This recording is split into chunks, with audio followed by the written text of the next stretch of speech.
আচ্ছা, আমরা যেটা বলতেছিলাম সেটা হচ্ছে এই যে নির্দেশকের বর্ণ পরিসরের সময় আমরা কি করি, এদের হচ্ছে বিভিন্ন রকম মান সম্পর্কে আগে আইডিয়া নিতে হবে আমাদেরকে, ঠিক আছে, যে কাদের কত মান পর্যন্ত কে এক্সিস্ট করে, ঠিক আছে। তো এই মানগুলো আমাদেরকে মুখস্থ রাখতে হবে। তো আমাদের বইগুলোতে মনে হয় অনেকগুলা মান দেওয়া আছে, অনেকগুলা ধরনের নির্দেশক আলোচনা করা হয়েছে। স্পেশালি তোমাকে এই চারটা নির্দেশক খুব ভালো করে পড়তে হবে, কারণ পরীক্ষা আসলেই চারটা থেকে বেশি আসে: লিটমাস, মিথাইলনেস, মিথাইল রেড এবং ফেনফথেলিন। বইতে দেখবা যে কি সল রেড, তারপর থাইমল ব্লু, তারপরে থাইমল ব্লু ক্ষার অম্ল ইত্যাদি এরকম আলাদা আলাদা নাম থাকতে পারে। তো ওই জিনিসগুলো আমাদের দরকার নেই, যে চারটা দিচ্ছে এই চারটা ভালো করে মনে রাখবা। তো আমি একটু চারটার মানগুলো লিখে দিতে চাইছিলাম, তো এটা এখন লিখে নিচ্ছি। আমি কিন্তু হাজারি স্যারের বইয়ের আলোকে লিখে দিচ্ছি, এবং এটা হাজারি থেকে ভালো করে পড়বা, ঠিক আছে, এই মানগুলো ওখান থেকে মুখস্থ করবা। তো লিটমাস পেপারের মানটা দেখবা যে হাজারিতে আছে 6.0 থেকে 8.0 পর্যন্ত। এপিএইচ মানটা মুখস্থ করে নিবা।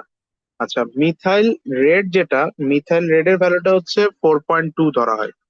4.2 থেকে 6.3 পর্যন্ত। আর মিথাইল অরেঞ্জটা একটু কম, 3.1 থেকে 4.4 পর্যন্ত, ঠিক আছে। আর এটার মান সবচেয়ে বেশি ফেনফথেলিনেরটা, 8.2 থেকে 9.8। এই কয়েকটা মান আমরা খুব ভালো মতো বসতে রাখবো: একটা 6 থেকে 8, একটা 3.1 থেকে 4.4, একটা 4.2 থেকে 6.3, আর একটা 3 পয়েন্ট, সরি, আর একটা হচ্ছে 4.8 থেকে 9.8। এই চারটা মান হুবহু মুখস্থ রাখবো। অনেক সময় এমসিকিউ তে চলে আসে, বলে যে এর পরিসরটা কত। আচ্ছা, এই পরিসরটা কোথায় কাজে লাগবে সেটা আমরা কিছুক্ষণ পরে শিখে নিব। তো এটার জন্য করে আমাদের বিক্রিয়ার ধরন সম্পর্কে জানতে হবে, যে বিক্রিয়া কত ধরনের হতে পারে। তো বিক্রিয়ার ধরন অলরেডি উপরে পড়ায় ফেলছি আমি, যে 4 ধরনের বিক্রিয়া হতে পারে। তো এই বিক্রিয়ার ধরনটা আমরা একটু ছক আকারে আবার আলোচনা করি। তো বিক্রিয়ার ধরনে, আচ্ছা এটা মনে হয় ছকের ভিতরে দিলে ভালো হতো। এখানে লিখে দিই বিক্রিয়ার ধরন। আচ্ছা, বিক্রিয়ার ধরনে সবার ফার্স্টে হচ্ছে সবল অ্যাসিড প্লাস সবল ক্ষার, ঠিক আছে। এটা একটা বিক্রিয়া হতে পারে। আচ্ছা, সবল অ্যাসিড প্লাস সবল ক্ষার। এবার সবল অ্যাসিডের সাথে দুর্বল ক্ষারেরও বিক্রিয়া হতে পারে, ঠিক আছে। আবার দুর্বল অ্যাসিডের সাথে সবল ক্ষার বিক্রিয়া করতে পারে। আর লাস্টেরটা হচ্ছে দুর্বল দুর্বল, এটা মূলত দেওয়া উচিত না, তাও এখানে আলোচনা করে দিই: দুর্বল অ্যাসিড আর দুর্বল ক্ষার।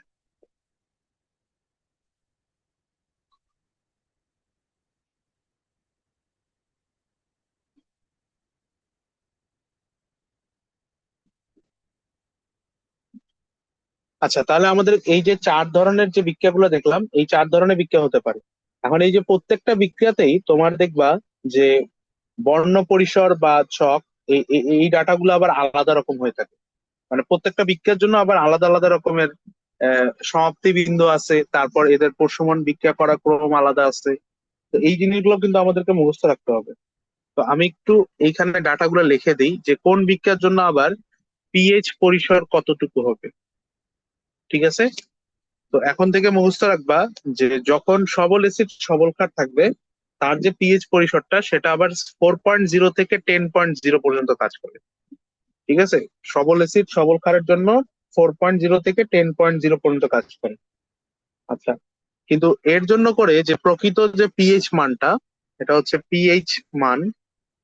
পিএইচ মানটাকে বলবো নিরপেক্ষ বিন্দু। নিরপেক্ষ বিন্দুতে পিএইচ মান, নিরপেক্ষ বিন্দু, নিরপেক্ষ বিন্দুতে পিএইচ মানটা সবসময় এটা 7 কাউন্ট করা হয় আসলে। আর এই ক্ষেত্রে ব্যবহৃত নির্দেশক, তাহলে এই ব্যবহৃত নির্দেশক গুলো দেখো সবাই আসতেছে কিন্তু এই মানের মধ্যে, ঠিক আছে না। ব্যবহৃত নির্দেশক হচ্ছে এই যে আমাদের ওই নির্দেশকের মানগুলোর দিকে তাকাও। এই যে এখানকার সবার ভ্যালু কিন্তু ঘুরে ফিরে 4 থেকে 8 এর মধ্যে, 4 থেকে 10-এর মধ্যে আছে। এই যে ফেনফথেলিনেরও পজিশন 4 থেকে 10-এর মধ্যে, মিথাইলেরও 4 থেকে 10-এর মধ্যে। মিথাইল অরেঞ্জটা যদি বলি, এই যে 3.1 আসছে, ওটা ডাজন্ট ম্যাটার, কিন্তু 4 পয়েন্টের ঘরে তো ওটা ঢুকছে। আর মিথাইল, সরি, লিটমাস পেপারটা হচ্ছে 6 থেকে 8, তার মানে এটাও তোমার 4 থেকে 10-এর মধ্যে আসতেছে। তাহলে ঘুরে ফিরে এখানে তোমার সকল নির্দেশক ব্যবহার করা হয়েছে। এই লজিকে আমরা বলতে পারি যে এটাতে সকল নির্দেশক, বুঝে গেছে। তাহলে এটা হচ্ছে সবল অ্যাসিড এবং সবল ক্ষারের বেলায়। এখন আমরা যদি দুর্বল অ্যাসিডের সাথে সবল ক্ষার নিয়ে থাকি, তাহলে এর মানটা হবে 8.0 থেকে 10.0 এই পর্যন্ত। ঠিক আছে, এটা একটু মুখস্থ রাখি দিও যে এটা 8.0 থেকে 10.0, আর আগেরটার মনে হয় 4.0 থেকে 7.0 পর্যন্ত। তো এই এই এই ব্যালেন্স মানগুলো মনে রাখবা। আর এদের বেলায় প্রশমন বিন্দুর পিএইচ আলাদা, এদের বেলায় প্রশমন বিন্দুর পিএইচ আলাদা। সচরাচর এর প্রশমন বিন্দুর পিএইচ হয়ে থাকে 5.27, আর এইটার মনে হয় 8.8 আসার কথা। তোমরা তো একবার বইটা চেক দিয়ে নিও, আমি হাজারি আলোকেই দিচ্ছি আর কি। তো এই এই মানগুলো কিন্তু মুখস্থ রাখতে হবে, এগুলো এমসিকিউ তে আসবে, আবার আমাদের সিকিউ অ্যান্সার করার ক্ষেত্রে কাজে লাগবে। তো এখন এই যে 4 থেকে 7 এই মানের মধ্যে দেখো কোন মানগুলো গ্রহণযোগ্য। এই 4 থেকে 7-এর ঘরের মধ্যে শুধুমাত্র মিথাইল অরেঞ্জ আর মিথাইল রেডটাই কিন্তু প্রাধান্য পাবে। এই যে 4 থেকে 7-এর মধ্যে দেখো এই দুইটা মান কিন্তু এক্সিস্ট করতেছে, তাহলে মিথাইল অরেঞ্জ এবং মিথাইল রেড। এই জন্য করে আমাদের এই যে সবল অ্যাসিড আর দুর্বল ক্ষার যখন ইউজ করি, তখন আমরা সবসময় মিথাইল অরেঞ্জটা ইউজ করব অথবা মিথাইল রেডটা ইউজ করব। তো মিথাইল অরেঞ্জের ডাটাটা কত দিছিলাম, ওখান থেকে আরেকবার একটু লিখে দিই। 3.1 থেকে 4.4। ঠিক আছে, এটা পাশে লিখে দিই। 3.1 থেকে 4.4। আর মিথাইল রেড এর ভ্যালুটা 4.2 থেকে 6.3। আচ্ছা, আর যখন দেখবো 8 থেকে 10, তার মধ্যে শুধু একজনের কার্যকর, সেটা হচ্ছে ফেনপথেলিন। ফেনপথেলিন দ্রবণ, সেই ফেনপথেলিন দ্রবণের ভ্যালু হচ্ছে 8.2 থেকে 9.8 পর্যন্ত। ঠিক আছে, আর লাস্টের ঘরটা এখানে অতটা জরুরি না। লাস্টের ঘরটা আসলে এই জায়গাটা ফাঁকা রেখে দাও, এটা এটা দরকার নেই। এখানে পিএইচ মানটা হচ্ছে 7-এ কাজ করে থাকে, তবে এটা কোনো নির্দেশক ব্যবহার করা যায় না। তাহলে এখানে লেখো যে কোনো নির্দেশক নির্দেশক নেই, কারণ এর পিএইচ পরিসর সে কাজে করতে পারে না এই জায়গাটায়। তো যখন সে কাজ করতে পারবে না, তাহলে তো উপযুক্ত কোনো নির্দেশক থাকবে না।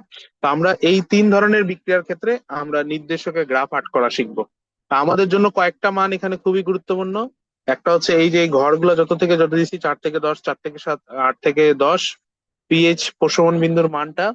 আর এই যে প্রত্যেকটা প্রত্যেকটা কি বলে নির্দেশকের যে ইন্ডিকেটরের যে আমি পিএইচ পরিসরটা দিছি, এই মানগুলো, এই প্রত্যেকটা মান আমাদেরকে মুখস্থ রাখতে হবে। এখন কি করতেছি এটা একটু খালি জাস্ট দেখো, যে আমরা যে কোনো একটা বিক্রিয়ার ক্ষেত্রে যখন আমরা বলবো যে একটা সবল অ্যাসিড এবং সবল ক্ষার এটা কিভাবে বিক্রিয়া করে, তার হচ্ছে প্রশমন গ্রাফের সাহায্যে দেখো। সবল অ্যাসিড আর হচ্ছে সবল ক্ষার, সবল ক্ষারের ক্ষেত্রে কোন ধরনের নির্দেশক ব্যবহার করা যায়, কোন ধরনের নির্দেশক উপযুক্ত উপযুক্ত তা সাহায্যে ব্যাখ্যা করো। লেখচিত্র বা প্রশমন রেখার সাহায্যে দ্বারা ব্যাখ্যা করো। আচ্ছা, তাহলে এটা যখন আমরা সলভ করতে যাব, তো ধরে নিচ্ছি আমরা একটা বিক্রিয়া ধরে নিই, সেটা হচ্ছে সোডিয়াম হাইড্রোক্সাইড, এটা একটা সবল ক্ষার, আর HCl এটা একটা সবল অ্যাসিড। তাহলে NaCl তৈরি করবে এবং তার সাথে তৈরি করবে পানি। তো এদেরকে যখন আমরা ব্যাখ্যাটা দিব, তো ব্যাখ্যা দেওয়ার সময় আমাদেরকে কি করতে হবে, এখানে পানিটাকে ভাঙিয়ে দেখাইতে হবে। ঠিক আছে, যে বলতে হবে যে পানিটা আসলে যে ভাঙে, তো পানি ভাঙার কারণে তার কিন্তু একটা সাম্য ধ্রুবক পাওয়া যায়। তো লিখবো যে উৎপন্ন H2O কে হচ্ছে ভেঙে পাই, ভেঙে যেটা পাবা সেটা হচ্ছে H2O কে ভাঙলে আমরা হচ্ছে H+ আর হচ্ছে OH-। তো এই যে H+টা সেটা কিন্তু পুনরায় পানি, জলীয় দ্রবণ কিন্তু আরো আছে, তার সাথে বিক্রিয়া করে হচ্ছে হাইড্রোনিয়াম আয়ন তৈরি করবে, তাই না? তাহলে এই হাইড্রোনিয়াম আয়ন গুলো যেগুলো থাকবে, এই হাইড্রোনিয়াম আয়ন কিন্তু এই হাইড্রোক্সিলের সাথে আবারও বিক্রিয়া করতে উদ্বুদ্ধ হবে। তাহলে H3O+, তার সাথে হচ্ছে যখন তোমার হাইড্রোক্সিল মাইনাস, এর সাথে আমি একটু মিশিয়ে দিই, হাইড্রোক্সিল মাইনাস, এরা বিক্রিয়া করে তৈরি করবে আবার পুনরায়, মানে এটা আসলে উভয়মুখী বিক্রিয়া হবে, তো ক্রমান্বয়ে এদিক থেকে ওদিক, ওদিক থেকে এদিকে আসবে এবং পানি তৈরি করতে থাকবে। তো এই যে পানিতে তৈরি করলো, তো এইখানে তোমার একটা সাম্য ধ্রুবক তৈরি হবে। সাম্য ধ্রুবক জিনিসটা তোমরা 4th চ্যাপ্টারে বুঝবা, ফার্স্ট পার্টে 4th চ্যাপ্টারে, এখানে KN দিয়ে প্রকাশ করা এই সাম্য ধ্রুবকটাকে। সাম্য ধ্রুবকটা হবে হচ্ছে উৎপাদের ঘনমাত্রা, উৎপাদ হচ্ছে পানি আছে ওয়াটার, ওয়াটারের ঘনমাত্রা উপর হোল স্কয়ার ডিভাইড বাই বিক্রিয়কের ঘনমাত্রা হাইড্রোনিয়াম ইন্টু হচ্ছে OH-। ঠিক আছে, সবসময় সাম্য ধ্রুবকের সূত্রটা আমি একটু পাশে লিখে দিই, যে সাম্য ধ্রুবক সাম্যধ্রুবক কে দিয়ে প্রকাশ করে, সেটা এখন যেহেতু পানির বিক্রিয়া হচ্ছে তাই পানির সাম্যধ্রুবক কে এন দিয়ে বোঝাচ্ছি। তাই এটা সবসময় লিখবো যে উৎপাদের ঘনমাত্রা ডিভাইডেড বাই হচ্ছে বিক্রিয়কের ঘনমাত্রা, উৎপাদ বাই বিক্রিয়ক। তো এখন পানির ঘনমাত্রাটাকে সবসময় 1 ধরে নেওয়া হয়। 1 কেন ধরা হয়, কারণ সে হচ্ছে লিকুইড আকারে থাকে, আর এগুলো হচ্ছে তো মানে জলীয় রূপে আয়নিত অবস্থায় থাকে এ কিউ। আমরা যারা যারা এ কিউ তাদেরকে নিব, আর যারা যারা লিকুইড অবস্থায় আছে তাদেরকে নিব না। তো যেগুলো লিকুইড তাদেরকে হচ্ছে 1 ধরে নিব, আর এখানে হচ্ছে হাইড্রোনিয়াম আয়নের ঘনমাত্রা ধরবো ইন্টু হাইড্রোক্সিল আয়নের ঘনমাত্রা ধরবো। তাহলে বেসিক্যালি যেটা আসতেছে 1 ডিভাইড বাই H3O+ এর ঘনমাত্রা ইন্টু হচ্ছে OH- এর ঘনমাত্রা ইকুয়ালস টু হচ্ছে কে এন এর ভ্যালু, তাই না? এরকম একটা ভ্যালু আসতেছে। তো এখন এই যে H3O+ আর হচ্ছে OH- এদের গুণফলটাকে আবার কিন্তু পানির আয়নিক গুণফল বলা যেতে পারে, তাই না? তাহলে পানির আয়নিক গুণফল এটাকে আমরা কেডাব্লিউ বলি। কেডাব্লিউ হচ্ছে H3O+ এর ঘনমাত্রা ইন্টু হচ্ছে হাইড্রোক্সিল আয়নের ঘনমাত্রা। এবং এটার ভ্যালু বিশুদ্ধ অবস্থায় কিন্তু 10⁻⁻, এটা -7 ধরা, এটা 10⁻⁻7 ধরে, আলটিমেটলি কিন্তু 10⁻⁻14 কাউন্ট করা হয়, এটাকে কেডাব্লিউ বলতে পারি। তাহলে এখন থেকে মুখস্থ রাখবো পানির আয়নিক গুণফল হচ্ছে 10⁻⁻14 এত ধরা হয়, কারণ বিশুদ্ধ পানির ক্ষেত্রে 10⁻⁻7 কাউন্ট করা হয়। তাহলে 1 ডিভাইড বাই এটাকে তখন আমরা কেডাব্লিউ নিয়ে নিতে পারি। তাহলে 1 বাই কেডাব্লিউ যদি হয় তাহলে আমরা এখানে লিখবো kn equals to 1 by KW equals to 1 divide by 10⁻⁻14 equals to 10⁻14, শুধু 14। ঠিক আছে? তো এই যে kn এর যে ভ্যালুটা, এই kn এর ভ্যালু যখন 10⁻14 হয়ে যায় তখন বলতে হবে যে পুরা বিক্রিয়াটা আর কি, প্রসারণ বিক্রিয়াটা 100% সমাপ্ত হয়েছে। আর যদি পুরাপুরি এত না আসে তাহলে বলবো যে 100% সমাপ্ত হয়নি। তাহলে এখানে লিখবো যে ফলে, আচ্ছা অন্য কালার লিখবো, ফলে বিক্রিয়াটি বিক্রিয়াটি 100% সম্পন্ন হয়, 100% সম্পন্ন হয়েছে। 100% সম্পন্ন হয়। এখন এই 100% সম্পন্ন হইলে তার প্রশমন বিন্দু কত আসবে? প্রশমন বিন্দুর পিএইচ ইকুয়ালস টু হবে 7 হয়। এখন এই প্রশমন বিন্দুটা যাচাই করার জন্য আমাদের নির্দেশকের ব্যবহার করতে হবে। তো উপযুক্ত নির্দেশক যদি আমি ব্যবহার করতে চাই, তো যে কোনো একজনকে আমাদের ধরে নিতে হবে যে কার মধ্যে কাকে মিশাচ্ছি। অ্যাসিডের মধ্যে ক্ষারও মিশাতে পারি, আবার ক্ষারের মধ্যে অ্যাসিড মিশাতে পারি। তো আমার প্রশ্নে এরকম ইনফরমেশন দেওয়া থাকবে, দেখবা যে প্রশ্নগুলোতে তো তোমার পাত্র দেওয়া থাকে, তাই না? তো প্রশ্নে মনে করে দেওয়া থাকলো 0.1 মোলার 40 ml HCl দেওয়া আছে, আর একটা দেওয়া থাকলো হচ্ছে 0.1 মোলার, এটাও দিলাম হচ্ছে 50 ml NaOH, তাই না? এরকম বিক্রিয়া দেওয়া আছে। তো একজনকে তো আরেকজন প্রশমিত করবে, তাই না? তো কাকে কে প্রশমিত করতেছে সেটা আমাদের বের করে নিতে হবে আগে।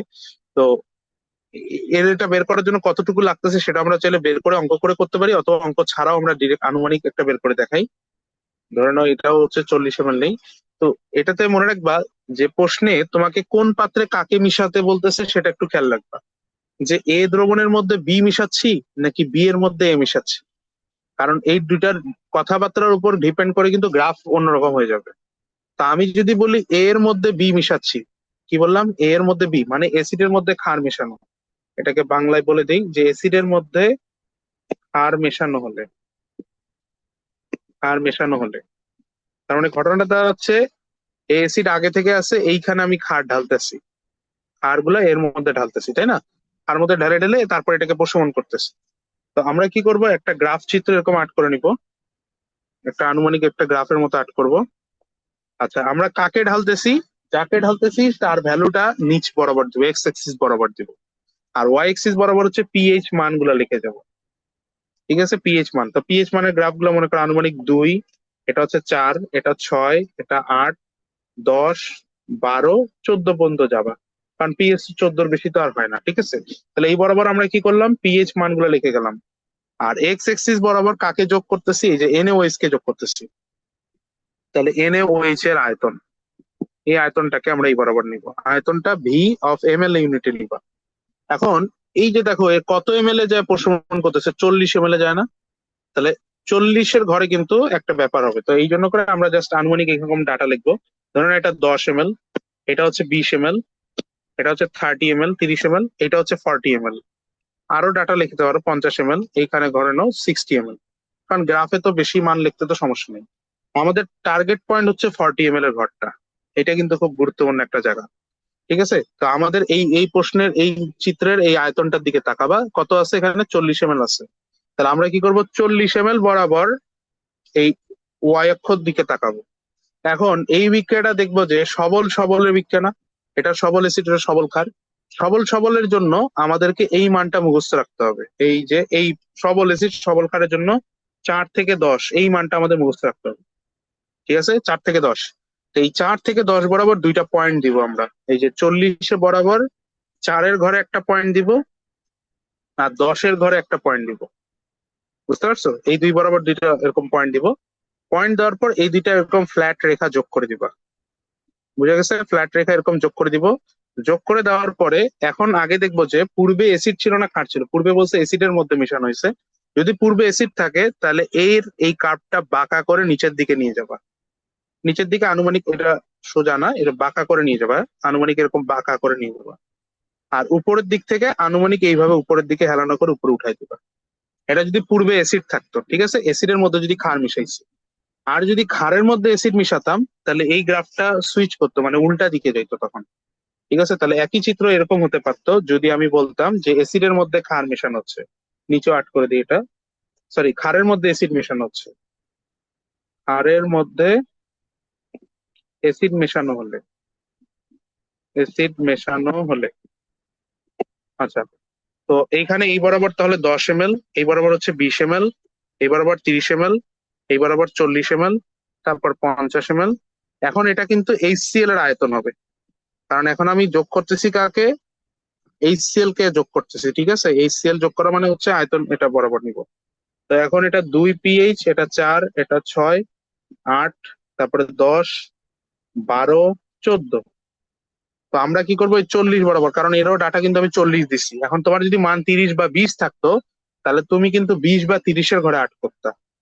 ঠিক আছে, কিন্তু আমি 40 দিছি, 40 দিলে তাহলে এই যে 4 বরাবর একটা বিন্দু নিবা, আর 10 বরাবর একটা বিন্দু নিবা। এই 4 আর 10 কোথা থেকে আসতেছে, ওই ছক থেকে আসতেছে।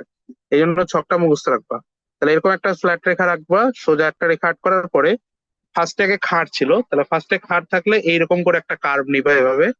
আর তারপরে এসিড হয়ে যাচ্ছে, তাহলে এরকম দ্রবণটাকে এভাবে চলে, এরকম একটা গ্রাফ তৈরি হবে। এখন এই যে গ্রাফটা আট করা হইলো, এই গ্রাফের কিছু বিন্দু আছে, যেমন এই বরাবর হচ্ছে আনুমানিক ধরে নাও 7 না, এই পয়েন্টটা 7 হতে পারে না। এটাকে চিহ্নিত করে দিবা, লিখবা যে পিএইচ ইকুয়ালস টু 7, তার পাশে লিখবো হচ্ছে প্রশমন বিন্দু, এটাকে আমরা লিখবো প্রশমন বিন্দু। ঠিক আছে, এই প্রশমন বিন্দুর আশেপাশে যে ডাটাটা, এই যে 6 থেকে 8, 6 থেকে 8, এইটাকে হচ্ছে এরকম চিহ্নিত করে দিবা। তাহলে চিহ্নিত করে দিয়ে এখানে এটাকে লিটমাস পেপার বলে দিবা, কারণ আমরা জানি লিটমাস পেপারের ভ্যালুটা কত থেকে কত পর্যন্ত, 6.0 থেকে 8.0 পর্যন্ত কার্যকর। তাহলে তোমার যদি অন্যগুলোর কথা বলি, যদি এই যে এখান থেকে এইটুকু রেঞ্জ, এই যে নিচের 3 থেকে সামথিং এইটুকু রেঞ্জের মধ্যে দেখা যাবে যে মিথাইল অরেঞ্জ এবং মিথাইল রেড দুইটাই কাজ করতেছে। মিথাইল অরেঞ্জ, এগুলাকে চিহ্নিত করে এভাবে দেখা দিবা, মিথাইল অরেঞ্জ, আর একটা হচ্ছে মিথাইল রেড, মিথাইল রেড। আর উপরে 8.2 থেকে আনুমানিক 8 বরাবর, এই যে উপর থেকে 9-এর আগ পর্যন্ত এইটুকু অংশ, এইটুকুকে চিহ্নিত করে দেখাবা ফেনফথেলিন কাজ করতেছে। ফেনফথেলিন, তার ডাটাটা পাশে লিখে দিতে ভালো হয়, 8.2 থেকে 9.8 পর্যন্ত। ঠিক আছে, এটুকু কি বোঝা গেছে? তাহলে এরকম করে এই গ্রাফটাও ফিনিশিং দিবা, ওই যা যা দেখাইছি এরকম করে এটাও তো বলবা যে পিএইচ ইকুয়ালস টু 7, যেটাকে আমরা বলবো হচ্ছে নিরপেক্ষ বিন্দু, নিরপেক্ষ বিন্দু। আর এর আশেপাশের যে ডাটাটা সেটাকে বলবো হচ্ছে লিটমাস, লিটমাস মান হচ্ছে 6.0 থেকে 8.0। নিচের ঘরটা হবে এটুকু মিথাইল অরেঞ্জ, মিথাইল অরেঞ্জ অথবা রেড। আর উপরের এইখানকার ভ্যালুটা হবে ফেনফথেলিন, ফেনফথেলিনের ডাটা 8.2 থেকে 9.8। সবাই কি বুঝতে পারছো? তাহলে এরকম করে আমাদেরকে ব্যাখ্যা দিতে হবে এবং গ্রাফ এরকম আট করে দিয়ে তখন মন্তব্য দিতে হবে। আচ্ছা, তাহলে এই বিক্রিয়াটাই যদি আমার এখন দুর্বলের সাথে হতো, যদি মনে করো সবল অ্যাসিড প্লাস দুর্বল ক্ষার, দুর্বল ক্ষারের প্রশমন লেখচিত্র, প্রশমন লেখচিত্র। তো সবল অ্যাসিড হিসেবে একটা অ্যাসিড নেই HCl, আর সবচেয়ে দুর্বল ক্ষার হিসেবে অ্যামোনিয়াম হাইড্রোক্সাইড নিয়ে নিই। তো তখন তোমাকে অ্যামোনিয়াম হাইড্রোক্সাইডের সাথে বিক্রিয়া দিতে হবে HCl এর। তাহলে তৈরি করবে কি অ্যামোনিয়াম ক্লোরাইড আর তার সাথে পানি।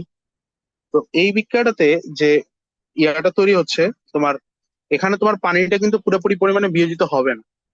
কারণ এই জায়গাটায় আমাদের অ্যামোনিয়াটা মূলত অ্যামোনিয়াম হাইড্রোক্সাইড কিভাবে হয়, অ্যামোনিয়ার যে মিশ্রণটা জলীয় দ্রবণ সেখানেই না অ্যামোনিয়াম আয়ন তৈরি করে আর হাইড্রোক্সিল আয়ন তৈরি করে। তো এর কেবি এর মানটা মুখস্থ রাখে দিতে হবে। কেবি এর মানটা হবে 1.8 ইন্টু 10⁻⁵। ঠিক আছে? তো এখান থেকে যে হাইড্রোনিয়াম আয়ন আর তার সাথে পানিটা আসে, সরি পানি তো না, হাইড্রোক্সিল আয়নটা আসে OH-। তাহলে এইটা বিক্রিয়া করে করতেছে কি 2 মোলের পানি। তো এইখান থেকে তোমার KN টা বের করা লাগবে আগের মতো করে। তা KN হবে 1/, ওই আগের মতো হাইড্রোনিয়াম আয়নের ঘনমাত্রা আর হচ্ছে হাইড্রোক্সিল আয়নের ঘনমাত্রা, তাই না? তাহলে হাইড্রোক্সিল এবং হাইড্রোনিয়াম আয়নের ঘনমাত্রা। তো পুরা বিক্রিয়াটা মূলত এইখানে এখানে KN টা আসলে বের করতে হয়। KN বলবো না, এটাকে K বলবো শুধু। তাহলে এইখানে এটাকে চেইন আকারে আসলে সাম্যদ্রব্য গুলো নিয়ে আসতে হয়। এটা হচ্ছে সাম্যদ্রব্য 1 বলা হয়, এটাকে সাম্যদ্রব্য 2 বলা হয়। আর সাম্যদ্রব্য 1, 2 এই জিনিসগুলো হচ্ছে ফার্স্ট পার্টে 4th চ্যাপ্টারে ভালো করে বুঝবা, যে যখন চেইন আকারে বিক্রিয়া হয় তাহলে প্রতিটা বিক্রিয়ার সাম্যদ্রব্য বের করে করে তাদেরকে গুণ দিলে ফাইনাল সাম্যদ্রব্য পাওয়া যায়। ঠিক আছে? তাহলে এখন আমাদের ফাইনাল যে বিক্রিয়াটা হবে সেটা হচ্ছে হাইড্রোনিয়াম আয়নের ঘনমাত্রা, তার সাথে হচ্ছে অ্যামোনিয়া NH3, আর এর পাশে হবে পানি, আর তার সাথে হবে অ্যামোনিয়াম আয়ন। তাহলে ফাইনাল যে সাম্যদ্রব্যটা হবে KN, KN এর ভ্যালু হবে এখানকার K আর ওখানকার কেবির গুণফল। তাহলে কেবি গুণন K। তাহলে কেবি এর মধ্যে তোমার ডাটা থাকবে 1.8 10⁻⁵, আর কে এর মধ্যে ডাটা থাকবে 1/, হাইড্রোনিয়াম আয়নের ঘনমাত্রা ইন্টু হচ্ছে হাইড্রোক্সিলের ঘনমাত্রা। এগুলো কিন্তু মুখস্থ লিখে দিবা। তাহলে 1.8 ইন্টু 10⁻⁵ ডিভাইড বাই 10⁻14। তাহলে এই যে ভ্যালুটা, এই ভ্যালুটা কিন্তু পুরোপুরি 10⁻14 আসবে না, তাহলে 1.8 শুধু 9 আসবে।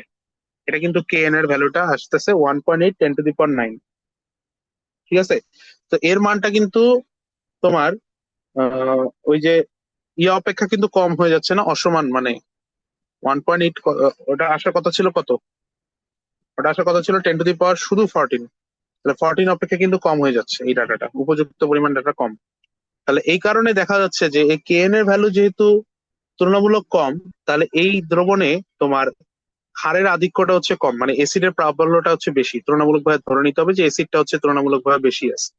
তাহলে অ্যাসিড যেহেতু বেশি আছে তাহলে এটা অম্লীয় লবণ তৈরি করতেছে। এই যে লবণটা, এটাকে আমরা বলবো তখন অম্লীয় লবণ। অম্লীয় লবণ যদি হয়, অম্লীয় লবণের পিএইচ মান কত হতে পারে? অম্লীয় লবণের পিএইচ মান হচ্ছে <7 হতে পারে। ঠিক আছে? তাহলে এখন এই অম্লীয় লবণের পিএইচ মানটা <7, এই জন্য প্রশমন বিন্দুটা কমে যাবে। তাহলে এখানে লিখবো যে অম্লীয় লবণের পিএইচ মান হচ্ছে <7। তাহলে প্রশমন বিন্দুটা ওই যে ছকে যেটা লিখে দিচ্ছি সেটা মুখস্থ বসাবা, 5.27 হয়। ঠিক আছে? 5.27 হচ্ছে তার প্রশমন বিন্দু। এখন যদি তার একটা গ্রাফ অঙ্কন করতে চাই, ধরে নাও এটা একটা পাত্র, এটা একটা পাত্র। একটা পাত্রে হচ্ছে অ্যামোনিয়াম হাইড্রোক্সাইড, এটা দিলাম হচ্ছে 0.14, সবসময় 1 মোলার দিয়ে করাই। 0.1 মোলার হচ্ছে 20 ml দিলাম। আর এটার জন্য করে 0.1 মোলার, এটাতেও দিলাম 20 ml HCl। এটা এ পাত্র, এটা বি পাত্র। এখন বললাম যে অ্যাসিডের মধ্যে, অ্যাসিডে যদি ক্ষার মেশানো হয়, ক্ষার মেশানো হয়, তাহলে ফার্স্টে আগে অ্যাসিড ছিল, তার মধ্যে এখন আমি ক্ষার মেশাচ্ছি। তাহলে এই বরাবর হচ্ছে ক্ষারের ডাটাটা নিব, 10 ml নিব এই বরাবর। তারপর এটা হবে 20 ml, এটা হবে 30 ml, হুম, এটা হবে 40 ml। তাহলে এটা হচ্ছে অ্যামোনিয়াম হাইড্রোক্সাইডের ডাটা এর আয়তন। এটা সময়ের সাথে সাথে আয়তনটা আসতেছে। আর উপরে এই বরাবর হচ্ছে পিএইচ মান নিবা, পিএইচ মান। তাহলে এটা 2, এটা 4, এটা 6, এটা 8, এটা 10, এটা 12, এটা 14। ঠিক আছে? এখন দেখবো কতর ঘরে বলছে, এই যে 20 ml দেওয়া আছে, যেহেতু অ্যামোনিয়াম হাইড্রোক্সাইড 20 ml, 20 ml। এখন 20 বরাবর হচ্ছে তোমাকে এই যে দুর্বল অ্যাসিড সবল ক্ষার, দুর্বল অ্যাসিড সবল ক্ষারের পিএইচ পরিসরের মানটা মুখস্থ রাখতে হবে।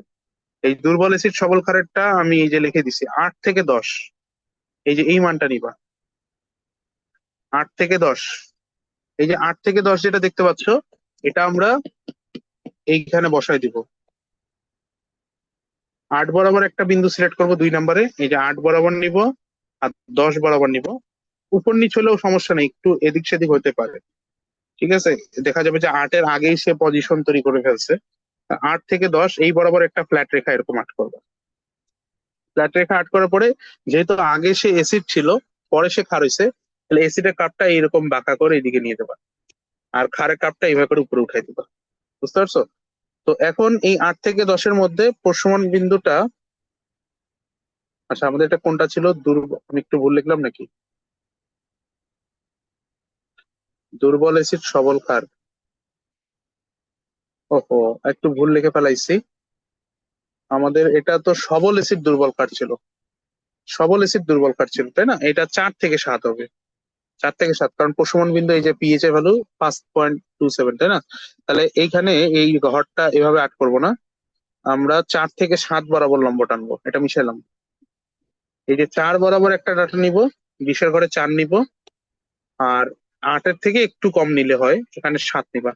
4 থেকে 7 সবল অ্যাসিড দুর্বল কাঠ। তাহলে এইখানে এইরকম করে ফ্ল্যাট একটা রেখা আট করবা, ফ্ল্যাট রেখা আট করার পরে তারপরে এটা অ্যাসিড বরাবর এরকম বাঁকা করে দিবা নিচের দিকে, আর এটা ক্ষার বরাবর উপরের দিকে উঠাই দিবা। তাহলে এখন আমাদের বিন্দুটা ঠিক আছে। এখন প্রশমন বিন্দুটা পয়েন্ট আউট করব 4 থেকে, এই যে মাঝামাঝি একটা পয়েন্টে হচ্ছে 5 পয়েন্ট এত, তাহলে পিএইচ ভ্যালু দেখাবো হচ্ছে 5.27 এখানে। তো এই প্রশমন বিন্দুটার আশেপাশের ডাটা গুলাকে এখন চিহ্নিত করে দিতে হবে, কিন্তু মিথাইল অরেঞ্জ কোথায় কাজ করতেছে আর মিথাইল রেড কোথায় কাজ করতেছে। কারণ আমাদের মানগুলো কিন্তু মিথাইল অরেঞ্জ আর মিথাইল রেড 3.1 থেকে 4.4, তো মিথাইল অরেঞ্জ কিন্তু এইটুকুর মধ্যে কাজ করে, তাই না? এইটুকুর মধ্যে মিথাইল অরেঞ্জ কাজ করে। তো এরকম বক্স করে দিয়ে দিবা যে এটা মিথাইল অরেঞ্জ। মিথাইল অরেঞ্জ হচ্ছে 3.1 থেকে 4.4। আর এইটুকুর মধ্যে আরেকটু উপরে দেখাই দিবা, সেটা হচ্ছে মিথাইল রেড বলে দিবা। মিথাইল রেড সেটা হচ্ছে 4.2 থেকে 6.3। 6.3 বলতে উপর দিয়ে উঠাই দিবা। তো এরা হচ্ছে উপযুক্ত নির্দেশক। তাহলে এই ফ্ল্যাট রেখার মধ্যে যারা যারা কাজ করতেছে শুধুমাত্র তাদেরকে আমরা নির্দেশক হিসেবে ব্যবহার করি। কারণ এই গ্রাফটা যদি আমরা ক্ষারের মধ্যে অ্যাসিড মিশাতাম, ক্ষারের মধ্যে অ্যাসিড মিশ্রিত করলে, অ্যাসিড মেশালে, তখন আমাদের গ্রাফটা ওই একই রকম হইতো, খালি উপর নিচে বাঁকাটা আলাদা হইতো। এখানে 2 দেই, 4 দেই, 6, তারপরে 8, এটা 10, এটা 12, উপরে 14। এটাতে 10 ml ছিল, এটাতে 20 ml, এটাতে 30 ml, এটাতে 40 ml। তাহলে আমরা এই যে 20 বরাবর যে ডাটাটা, সেটা 4 বরাবর একটা বিন্দু দিব, আর 4 থেকে 7, 7 বরাবর একটা পয়েন্ট নিব, এরকম ফ্ল্যাট রেখা নিব। এবার মাথা থেকে এভাবে টানবো, এভাবে বাঁকা করে, বাঁকা করে এভাবে যায়, তারপর নিচের দিকে এভাবে ফেলে দিব। বুঝতে পারছো? তো এই পয়েন্টটাকে আমরা বলবো হচ্ছে পিএইচ মান 5.27, প্রশমন বিন্দু। আর এই বিন্দুগুলো হচ্ছে সিলেক্ট করে দিবা, চিহ্নিত করে দিবা। মিথাইল রেড হবে, আর নিচেরটা হবে মিথাইল অরেঞ্জ।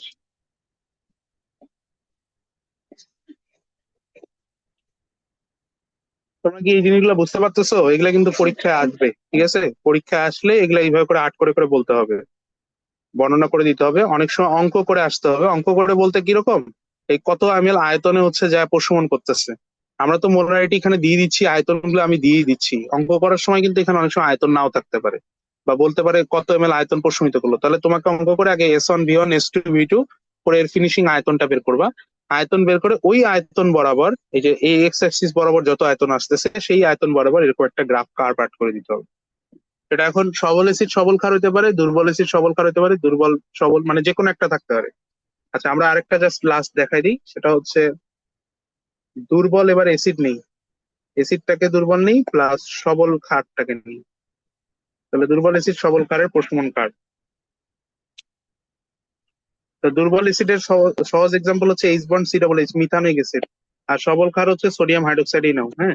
তাহলে কি তার হচ্ছে H bond C+Na নাকি, H bond C+Na, সোডিয়াম মিথানয়েট, এবং তার সাথে হবে পানি, সোডিয়াম মিথানয়েট এবং পানি। অথবা তুমি চাইলে এখানে ইথানোইক অ্যাসিড দিয়েও করতে পারতা। তো ইথানোইক অ্যাসিড দিয়েও করা যায়, আমি ইথানোইক অ্যাসিড দিয়ে করি এটা, CH3CH, তাহলে এটা হচ্ছে CH3 দিয়ে দিবা।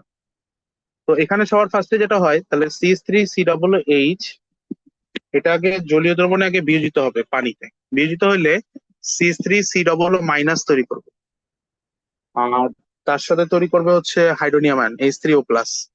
তো এখানের বিয়োজন একটা ধ্রুবক আছে 1.8 10⁻⁵, এটা মুখস্থ রাখবা।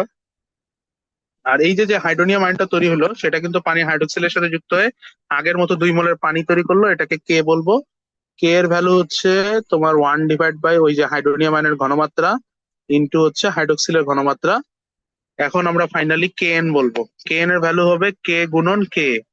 তাহলে কে এন এর ভ্যালু হচ্ছে 1/, একবারে 10⁻⁻14 বসায় দাও, ইন্টু 1.8 ইন্টু 10⁻⁵ বসাবো। তাহলে 1.8 ইন্টু 10⁹ আসবে, এইটা হচ্ছে তোমার কে এন এর ভ্যালু হবে এই ক্ষেত্রে। ঠিক আছে। তো এই যে কে এনটা পাইলাম, এই কে এন এর উপর ভিত্তি করে এখন যেহেতু আমাদের অম্ল মানে লবণটা দেখতে হবে কি রকম লবণ, এটা হচ্ছে ক্ষারীয় লবণ হবে। ক্ষারীয় লবণ বলবো, ক্ষারীয় লবণের পিএইচ এর ভ্যালু কিন্তু >7। >7 হলে এর প্রশমন বিন্দুটা আমি লিখে দিব যে ক্ষারীয় লবণ তৈরি হয়, ক্ষারীয় লবণের পিএইচ ইজ হচ্ছে 7। তাহলে এর পিএইচ মান বা প্রশমন বিন্দু হবে তখন এটা 8.8 এ হবে। 8.8 ওই গ্রাফে আমি লিখে দিচ্ছি 8.8। তো 8.8 যদি হয় তখন আমাদের আগে অ্যাসিডের মধ্যে ক্ষার মিশ্রণ করাই, অ্যাসিডের মধ্যে ক্ষার মেশালে। আচ্ছা, অ্যাসিডের মধ্যে যদি ক্ষার মিশাই তাহলে গ্রাফটা এইভাবে আর্ট করব, এই বরাবর 2, 4, 6, 8, 10, 12, 14।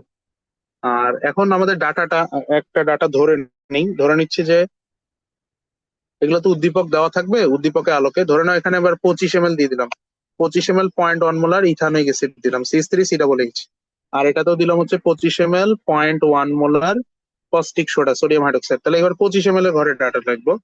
তো আনুমানিক এটা হচ্ছে 10 ml, তারপর এটা হচ্ছে 20 ml, আর এটা 30 ml, এটা 40 ml। তাহলে 25 ml বলতে এই যে এই বরাবর আনুমানিক ধরো এই ডাটার 8 থেকে 10 পর্যন্ত গ্রাফটা ফ্ল্যাট যাবে, তাই না? কারণ এটা হচ্ছে দুর্বল অ্যাসিড সবল ক্ষার আছে। তাহলে এবার 8 বরাবর নিব একটা, আর 10 বরাবর একটা পয়েন্ট নিব। এরকম পয়েন্ট নিয়ে সোজা একটা রেখা টানবো, রেখা টানার পরে এবার অ্যাসিডটা হচ্ছে আগে ছিল অ্যাসিড, এরকম করে টানে দিবা, আর উপরে হচ্ছে ক্ষারের ধর দিবা। 8 থেকে 10-এর মধ্যে এই যে প্রশমন বিন্দুটা কততে আসতেছে, 8.8 এ আসতেছে। তাহলে এই পয়েন্টটাকে সিলেক্ট করবা, তাহলে বলবা যে পিএইচ ইকুয়ালস টু 8.8 বা প্রশমন বিন্দু, এটা প্রশমন বিন্দু। আর তার আশেপাশে ওই যে ফেনফথেলিন কার্ভটা এবার কাজ করবে, এই যে এইটুকু রেঞ্জ হচ্ছে ফেনফথেলিনের। তাহলে এখানে এটাকে সিলেক্ট করবা যে ফেনফথেলিন কাজ করতেছে, ফেনফথেলিনের পিএইচ পরিসর হচ্ছে 8.2 থেকে 9.8, এটা লিখে দিতে হবে তখন। বুঝতে পারছো কি? তো এই গ্রাফটা তোমরা নিজেরা পরেরটা বাকিটা ট্রাই করিও, ঠিক আছে? আমি তাহলে অ্যাসিডের মধ্যে ক্ষার মিশাইছি, ক্ষারের মধ্যে যদি অ্যাসিড দিতাম তাহলে এই কার্ভটা খালি উল্টা দিকে যেত। তাহলে এই বরাবর তাহলে এখন কি দিছি, অ্যাসিডের মধ্যে ক্ষার না, তাহলে এটা ক্ষারের ডাটাটা লিখবা। ক্ষারের ডাটা হচ্ছে সোডিয়াম হাইড্রোক্সাইডের আয়তন, এর আয়তন, আয়তন ভি অফ এত ml। আর দুর্বল অ্যাসিড দুর্বল ক্ষারটা কখনো আসবে না তোমাদের, আসলে এই যে যে কয়টা দেখালাম এগুলোর মধ্যেই আসবে। সবল অ্যাসিড সবল ক্ষার, সবল অ্যাসিড দুর্বল ক্ষার, দুর্বল অ্যাসিড সবল ক্ষার। তোমাদের খুব গুরুত্বপূর্ণ মেজর পয়েন্ট হচ্ছে এই যে এই ভ্যালুগুলো মুখস্থ রাখা। কারণ এই ভ্যালুগুলো যদি মুখস্থ না রাখো তাহলে গ্রাফে কোন রেখাটা সরল রেখা হবে সেটা তো বুঝতে পারবো না। তারপর এই পিএইচ ঘরগুলো মুখস্থ রাখতে হবে, আর কোনটাতে কোন নির্দেশক ব্যবহার করা হয় তার এই মাত্রাগুলা এইখান থেকে এই ছক থেকে মুখস্থ রাখতে হবে। ঠিক আছে, তাহলে আমাদের আজকে পিএইচ পরিসর, অ্যাসিড ক্ষার, টাইট্রেশন, নির্দেশকের পরিসর এটা আলোচনা করা হলো। আমাদের আর একটা টপিক শুধু বাকি আছে এই অধ্যায়ে, সেটা হচ্ছে বিয়ার ল্যাম্বার্ট কনসেপ্ট, এবং এটা অ্যাডমিশনে করানো হয়, এটা শর্ট সিলেবাসে নাই, তাও আমি আলোচনা করে দিব নেক্সট ক্লাসে। আর এই অ্যাসিড ক্ষারের আরেকটু ইন্ডিকেটরের হচ্ছে বিয়োজন, মানে কিভাবে করে সেটার একটা ম্যাথমেটিক্যাল ইকুয়েশন আছে, সেটা আমরা নেক্সট ক্লাসে ইনশাল্লাহ আলোচনা করব। ঠিক আছে, আজকে আমি এখানে রাখতে যাচ্ছি।